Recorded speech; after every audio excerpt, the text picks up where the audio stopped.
In this very special episode of ICS Connects, I'm speaking with Kate Phifer, Aoife Hoey, and Alan Lee, and they will share their experiences transitioning meetings from live to online in 2020.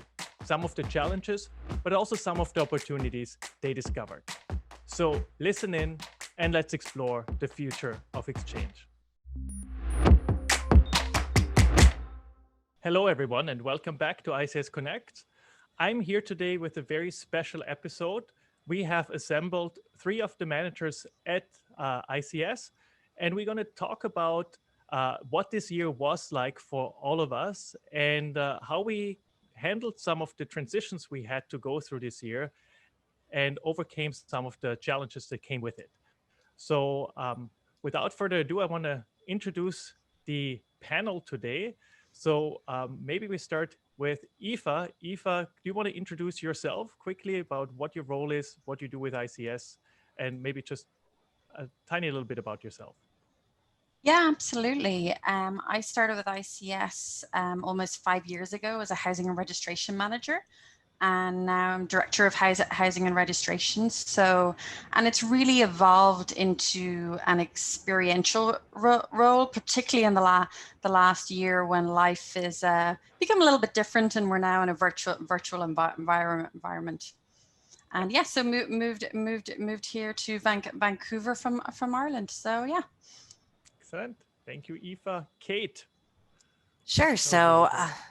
Thanks. My name is Kate Phifer, and I've been with ICS now just over 4 years. I was lucky to join right after I graduated from university as a trade show coordinator, and now I am the trade show manager at ICS. And I guess something personal about myself is that I got married this year. I had an official COVID wedding with no guests and outdoors, and it was definitely a different experience than I had expected, but still a great and exciting way to spend COVID.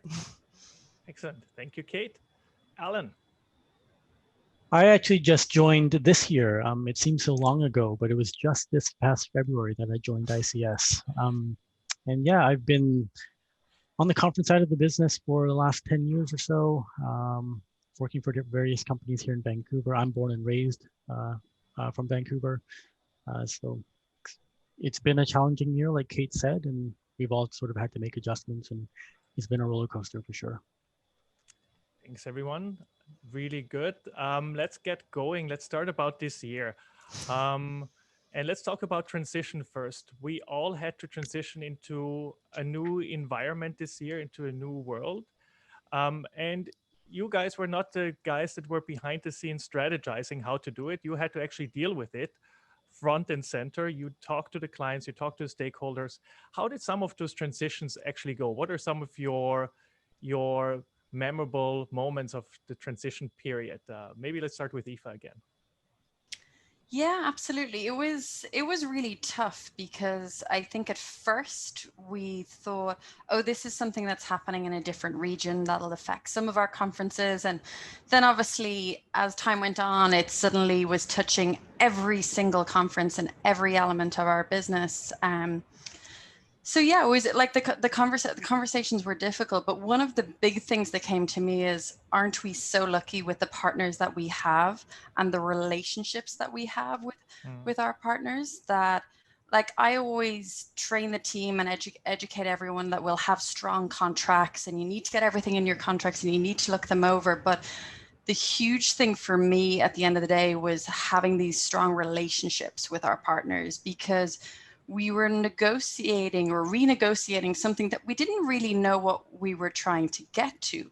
Like, honestly, like I think we were all in these meetings in January, February going, oh, we'll postpone for 3 months. And so you would do that. You'd postpone for a few months, and then you realize, oh, no, actually, we're going to do it 6 months. So we're going to do it a year, or no, actually, we're going to go virtual. So it was really having these open lines of communication and really working with people and being having the good relationships and just being really honest as we worked with our different suppliers.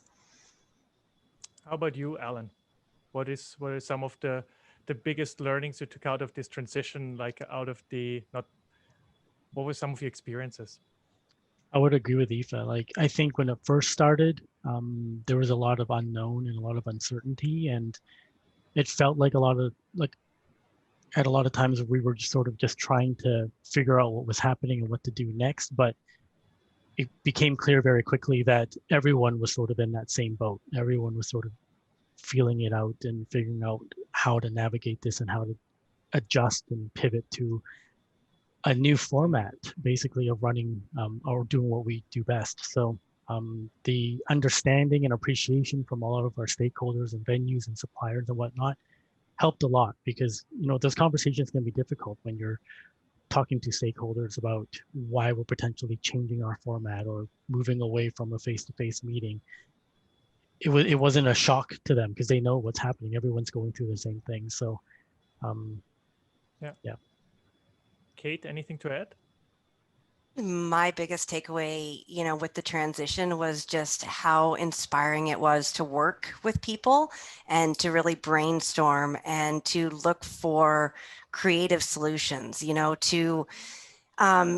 the trade show that I work on mostly is for high school students. So it was this whole kind of reimagining, how can we still make this happen when it doesn't look like we can bring this many high school students together, but just having those brainstorming sessions with all the different stakeholders was really inspiring. And it led to more creativity than I think we had seen before, because everyone was forced to really think outside the box. And rather than, hang their head and not do anything, it was more like, how can we make this work? How can we make it better? How can we change?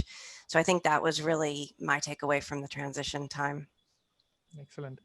So if we look back into the beginning of this transition time, it's like, say, March, April, May, when we were kind of at different stages of the transition, I think things were quite challenging at times, and it wasn't always fun, and it wasn't always clear where things go. So what were some of the biggest challenges you actually encountered at that point, and how did you overcome them at that point when they happened? Maybe Alan, why don't you start?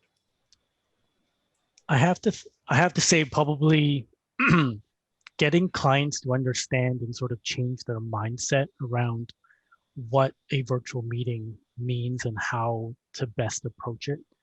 A lot of them, I mean, it was new for a lot of people. Like, I don't think, virtual's been around for a while, but it wasn't as prevalent as it was needed this year, obviously. So it was shifting that focus and sort of that mindset, like I said, around how do we do this effectively and still achieve the goals and priorities that we're trying to achieve in a face-to-face meeting. So it was sort of, and at the same time, what also made it difficult was we were also learning on the fly too for some of us. Like, not a lot of experience around running virtual meetings. It's not something that we did regularly. So it was a shift. Yeah. So anything that you feel that you've learned about yourself, about dealing with kind of like communicating with clients about difficult situations that you think you will adapt in a post-COVID world? Have to come back to me on that one. Okay, I might. Good. Aoife, what was your major takeaways? What were your major challenges? Well, I suppose to bring it to a different area for me, I love the people that we work with in ICS. I think we've an amazing team. And for me, I'm lucky to work with a wonderful group of people who, most of them were in the one office together. Like, we have some of our team in remote offices, but most of them were together. And for me, I really like looking after people, and you'd walk around and check, and you could tell when somebody was a little bit stressed or otherwise, and to do something nice for them, or make sure that we kind of do something social, and to suddenly be an environment where I can't see any of my team, and how do I look after them and make sure that they're still getting to, despite the environment that we're in, still getting to develop and grow, and are still being looked after, both from a work perspective, but from a personal perspective, because I'm really aware of some of our team are living alone and may not see people every day. So, you know, that for me was a big challenge. And one of the things that I wouldn't have done before was like having weekly check-ins with every single member of the team, because you'd naturally have them. So, you know, that was brought in. And sometimes people would say to me, I have nothing to say to you this week. And I'm like, well, let's just quickly say hi, because just being conscious that some people aren't seeing anyone for long periods, and you know, we have to like balance kind of working on the projects but also looking after our team. How do you feel the whole you talked about remote team and team that you see in the office every day? How do you feel it actually changed the way you work with people remotely, and how you feel that you can integrate people that are not in the same office? Do you feel that that was something that changed fundamentally this year? Oh, 100%. And I think it really showed to me that maybe we didn't prioritize it in the same way, people in our remote offices, and how do we best integrate team members in the remote offices, and how are we conscious of time zones and conscious of how we facilitate the technology in a meeting space. Because now it wasn't our weekly staff meeting with 80% of the people being in the room and 20% calling in. Now 100% were calling in. So we had to be so conscious of the platform. So it really gave us all a good shake. And I think there's some really good improvements now of how we interact with like as a remote team. I have to add a comment. I have to say that it sort of made it feel a little bit closer with the remote offices, if that makes any sense. Like, I've worked in companies where there's offices around the world, and you know, we're working with teams in different offices and whatnot. But for whatever reason, this year, because we were all doing it remotely and we're all working from home, it felt like we were closer to the remote offices, because every time we were meeting with someone, it was on the same platform and through the same, you know, online and on a screen. So, and as an example, was running a meeting, you know, just a couple months ago with a colleague of mine that was in our Toronto office. And when she actually came to Vancouver and saw her in person, it was like I've seen her, you know, because I've been talking to her for the last, you know, a couple of months, like every other day. So it wasn't anything new. But then we sort of clicked in a few minutes in that was actually the first time her and I met face to face. So it just felt like we were all basically one company working together. So it made us feel a little bit closer.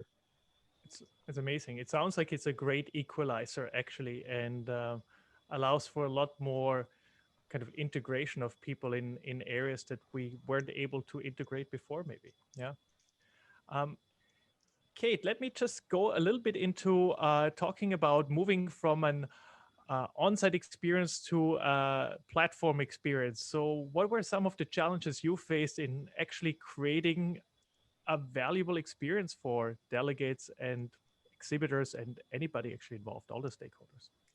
Well, I was really fortunate to actually be on the virtual task force team right at the beginning of, you know, lockdown, and when we were really seeing that we were going to have to switch and, you know, make the transition to doing a lot of virtual events. And if anything, I would say it's very similar to doing a site visit. You know, you need to really understand exactly what the client wants, exactly what the idea and the feeling is that you're trying to get out of that particular event, and then look at the platform and see, you know, measure it for all those different things, you know, walk through the different platforms as if you're experiencing that event, you know. And as I referenced earlier, you know, typically the main event that I work on is a trade show for thousands and thousands of high school students, you know, and that's very different than a conference. And so, you know, I was in tandem researching platforms for conferences and everything that they could do and all the unique features that they have. But then at the same time, I was also looking for a platform for a trade show for high school students and, you know, all the restrictions that come with that. So it was really interesting because it wasn't, you know, when I look back now, it's really not that much different than a site visit. It really isn't. You have to go in with that end user experience in mind and go through almost everything, every single step of the event as you would do when you do a site visit. You know, you have to see, okay, what is registration like?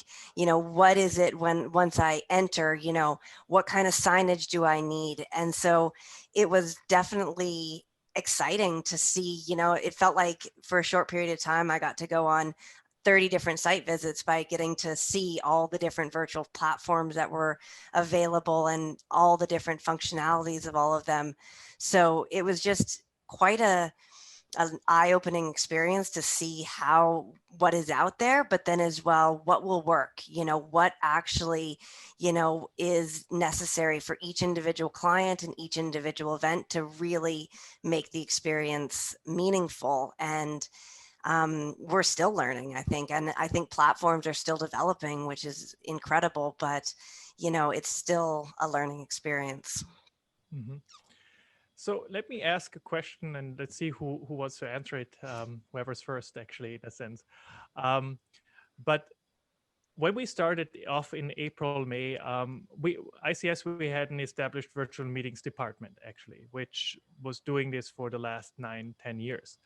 But very soon we actually had to realize that this is much bigger than just something we can push onto the department. So it's all of you guys that probably hardly ever, like, you probably worked a little bit on virtual meetings, but weren't really experts in it. So you have people that run live meetings, all of a sudden run virtual meetings. Do you feel from what you experience, it is really that different, or do you feel it's actually much more similar than you expected to run a virtual meeting versus a live meeting? What's your take on that?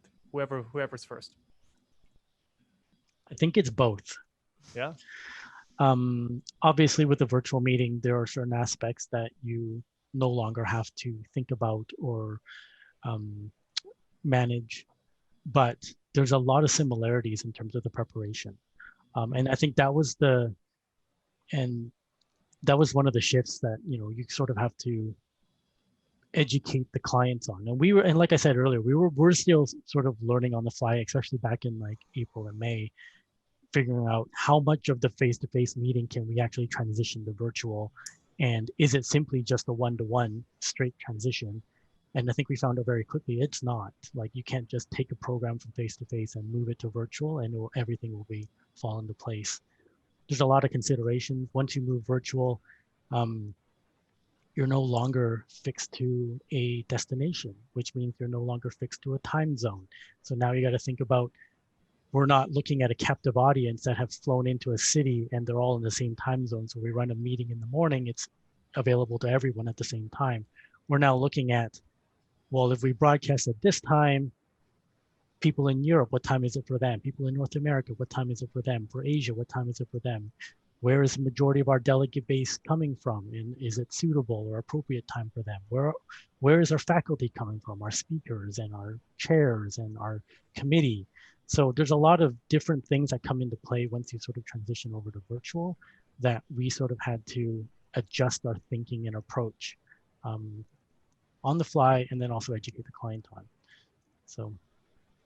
And I just have to say, I mean, like, I'm of course biased, but I think everybody did such a great job in doing that. And I think it really highlights that conference managers, PCOs, at the end of the day, we're all rounders. And we got to figure it out as we go very often. So no matter how many procedures and templates you might have, sometimes you just got to go ahead and think it through and think through what the delegate experience would be. And I liked also how Kate said it, like with the site visit.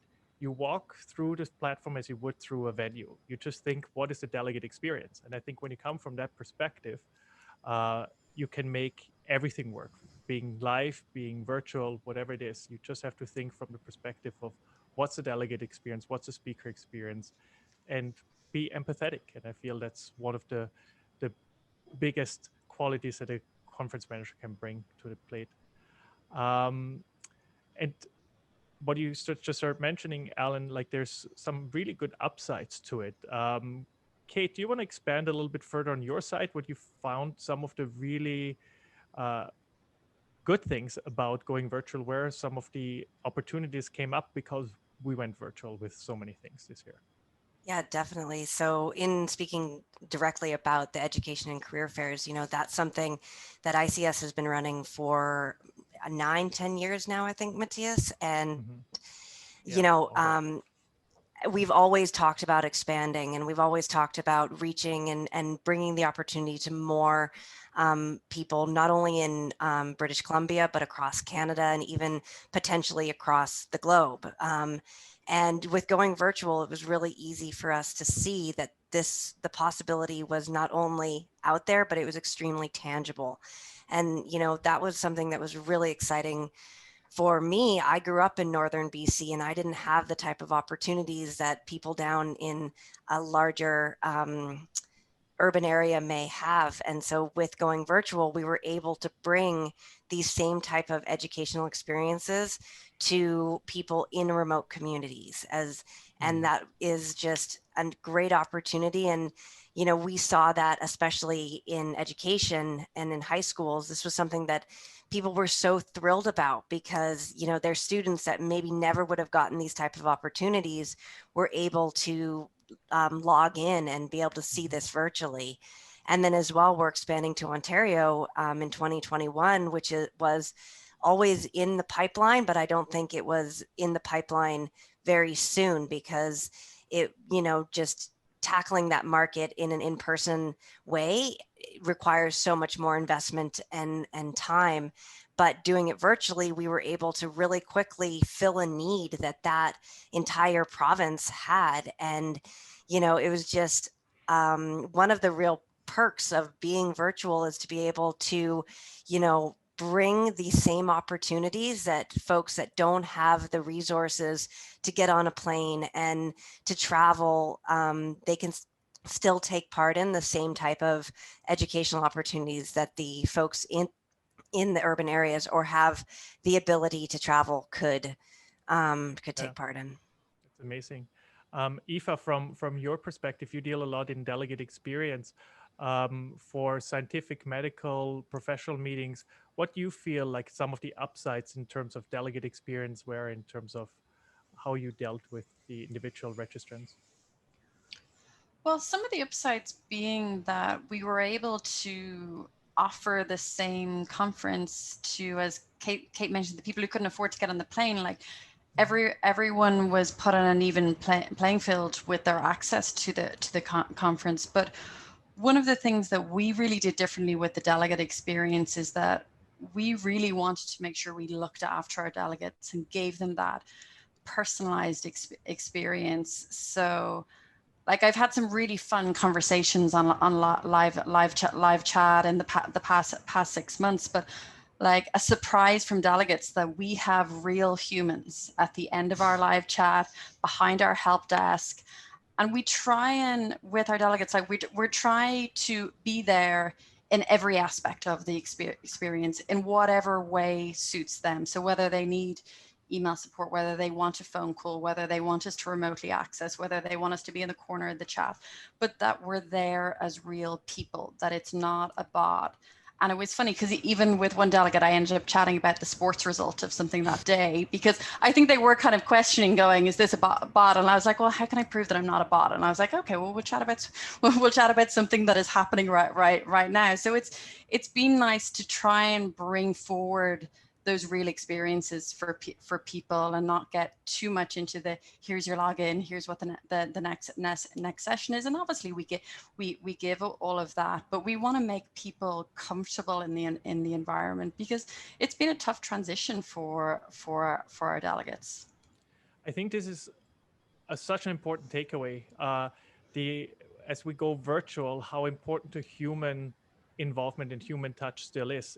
Especially, I think if you're virtual, I think if there's so much technology, people just find comfort in being able to deal with a real person, dealing with realizing there's somebody behind all this virtual platform and this virtual help desks and all of this. I think that's quite important and a very important learning in kind of how you make people comfortable in these virtual environments.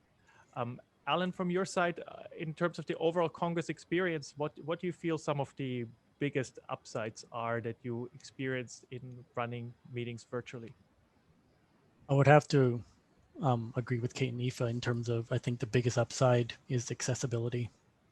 It's hard to beat. I mean, in terms, it just provides greater access to the meetings that we're running, to a delegate base that potentially was never able to actually attend a meeting in person, and to give them that access, whether it was on the live day or access to recorded content. Because even in face-to-face meetings, not all face-to-face meetings recorded their content and put it into a library. It was really, if you were there in person, you got to see it, but after the fact, it was just talking to colleagues that potentially attended or whatnot. But now, when everything is streamed and recorded and put into a library and available on demand whenever you want from anywhere in the world, it really just helps provide that access and share the research, the data, and all that, in some cases is important that it reaches as many people as possible. So I think that's a hard upside to beat. Yeah, absolutely. And we even saw with some of our conferences that we were so nervous. We were like, they've never done anything virtual. And we actually got record attendance with certain events this year, which, we obviously did all the preparation and we did everything that we could to achieve that. But we still wondered, are they going to come? If you build it, they will come. Absolutely. Let me shift gears just slightly a little bit, because we talked a lot about what is the experience for the people that attend the virtual meeting. But there's also an experience that we have as organizing the virtual meeting. And we really touched on it a little bit at the beginning, saying there was a nervousness at the beginning. COVID came, we weren't clear, will PCO still have a place in the future? How do we navigate through these virtual meetings? Can we actually do it in the same way? Will people actually attend it? There's so much anxiety, and you all manage teams in that worked with you on these conferences. What were some of the ways you actually engaged your team in kind of making sure they're motivated, to stay engaged, and there's actually some excitement around managing these meetings? Maybe Alan, why don't you start? Yeah, that was definitely a challenge, because not being around your team in person and being able to interact with them and just sort of have that dynamic that we're used to in terms of pre-planning and just having, weekly team meetings and whatnot. It was hard to sort of make sure that the team was staying engaged and focused. And especially on live days when, once a session, like a webinar starts or a session starts, everyone is sort of just sitting around waiting for the next one to begin, right? So I had a meeting back in a couple months ago, and I thought, technically, even though we're not all in person and we're running this virtual meeting, everyone's doing it remotely, we're still technically going on site. This is still a live conference. We're still going to be on site as a team for a live conference for 3 days. So I figured, why not treat it as a live conference and try and get the team engaged in that sense? So what I sort of did was, I still gave everyone sort of on-site roles, and sort of in between, while we were working or sort of like running the session or whatnot, I would chime into sort of a team chat and give each of the team members sort of make-believe tasks that would more or less take place on site. What you would have expected to, on the first day, maybe we need to go help an exhibitor go find a lost package, and I would assign someone to go do that, and then they would sort of report back later with what they found. And it became a fun thing where we talked about who's going to go check on some food and beverage, or who's going to deal with this client or committee member with an issue. Everything was make-believe, but at least it was something that kept everyone engaged, and it sort of provided that on-site experience without actually all of us actually being anywhere physically. So it was different, but it kept it fun, and that was one way that was. I assume you didn't use a step counter though this time. No, no, there was no. Quite a different result doing it virtual versus on site. Yeah. Aoife, what from your side? What were some of these kind of like ways you engage your team? Well, I suppose just to firstly talk on the example Alan gave there, like I must say it worked. It was really effective with the team, and it really kind of brought a lot of fun and excitement. Like, what sort of thing is Alan going to make up? And then everybody kind of got into it, and obviously we timed it at the appropriate times. But it just added an extra bit of fun that naturally happens when you're in person. So I must say, like it was a really fun and simple idea that the team really engaged with. But Amazing. you know, and there was things like that were done in projects that were great. But it was also like across the company, like we were doing happy, like kind of social happy hours over Zoom or Teams that maybe we didn't do before, or you know, sharing cookie recipes, and you know, there's a lot of social events. We're very lucky with the team. There's some very creative people who kind of arranged events for us. I don't know where one of the girls we work with gets the ideas for the games that she has us play in team meetings. But and sometimes you're like, oh my goodness, a game, really? Do we have time for this? But it's so important. It, like, you know, Yeah. it gets your energy up. It, like, you know, has you joking again. The sort of things that when we were in person, a meeting didn't start straight away because you had that casual conversation, or you made those jokes. So I think sometimes you need those prods and tools, you know, that have been quite effective. I very much agree to that. Yeah, I think it's something I always look forward to is kind of the team get-togethers. Kate, anything from your side that you add? You just wrapped up your trade show for this year, I think. So, yep. Not really anything different. I have to say I heard all about the conference that Alan did, and I definitely had some FOMO.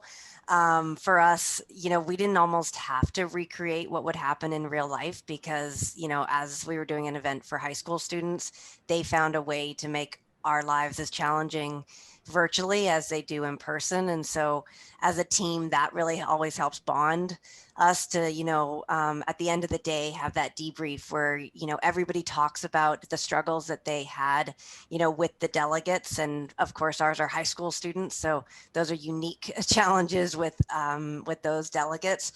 But yeah, just the more frequent check-ins and the more, you know, the WhatsApp group on the side where we can be sending each other encouraging messages all throughout the event. And, you know, the surprise coffee while during the event is happening, you know, so everyone has a little bit of a pick-me-up. So that type of thing helped for sure, and helped give us that feeling of actually being accomplished at the end of a virtual event. Excellent. We now wrap up this year. It's the end of 2020. We're looking forward to 2021. Vaccines are being rolled out. Things hopefully will change at some point, but probably 2020 will leave some things behind that will change our industry forever. From your perspective of being in the weeds of it and working through it this year, and also working on already preparing next year, what do you think, in your opinion, are some of those things that will change forever? What is the future of our industry?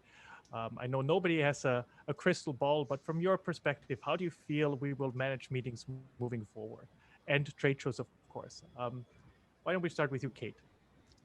I think for me, I don't think virtual is going away. You know, I Yeah. think that especially with the specific trade shows that we manage, we've just realized what a further reach there can be. So I don't think that that's going away. And I think that it's also making everyone challenge the way they think and that challenge how things are done, you know, because we've just seen it with educational institutions, how they've had to pivot and change. And I don't think that that's going to be going away anytime soon, because there's been a lot of advantages as we've spoken about. And I think that people won't let those slip through their fingers, even going back to being in person.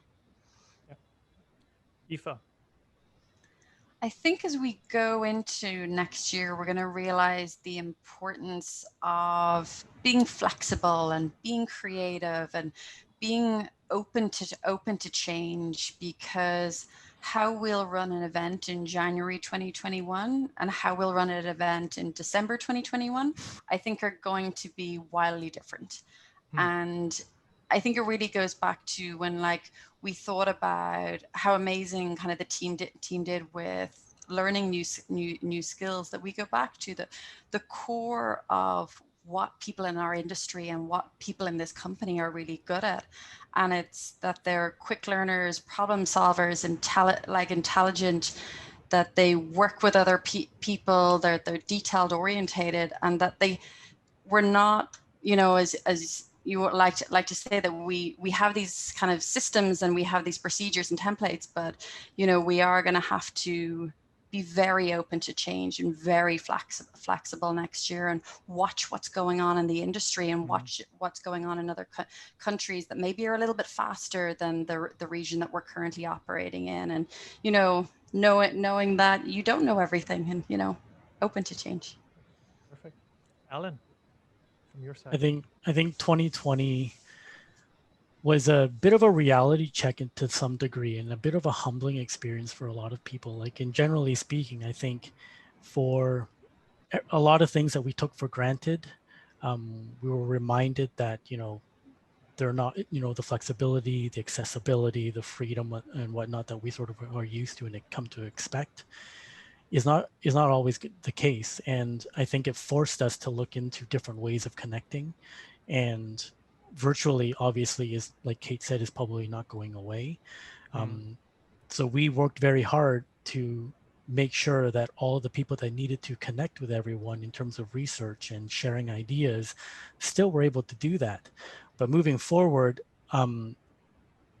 as hard as we work to try to figure out all the ways to make everyone or have the ability to connect from remote locations, I think there's a tangible aspect or a aspect of face-to-face meetings that it's hard to replicate in a virtual setting.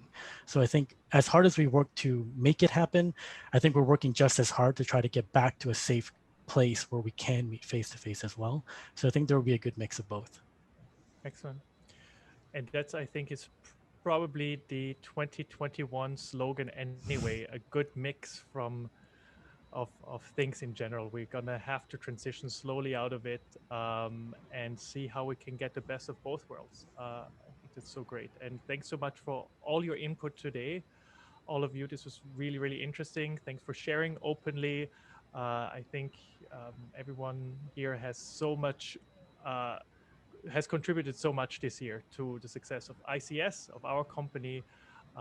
And I always have to say this year was sobering from my perspective as well. It was a big learning curve, but one of the nicest things that we actually learned is, if you take away the procedures, you take away the templates, and you leave people to kind of get creative and start kind of imagining things, amazing things can happen. I think we've seen people step up this year, and yeah, everybody has done such an amazing job this year. So I'm incredibly proud to uh, be part of this team and have you guys all on ICS Connects today. So thanks so much for sharing your knowledge, and thanks everyone for listening.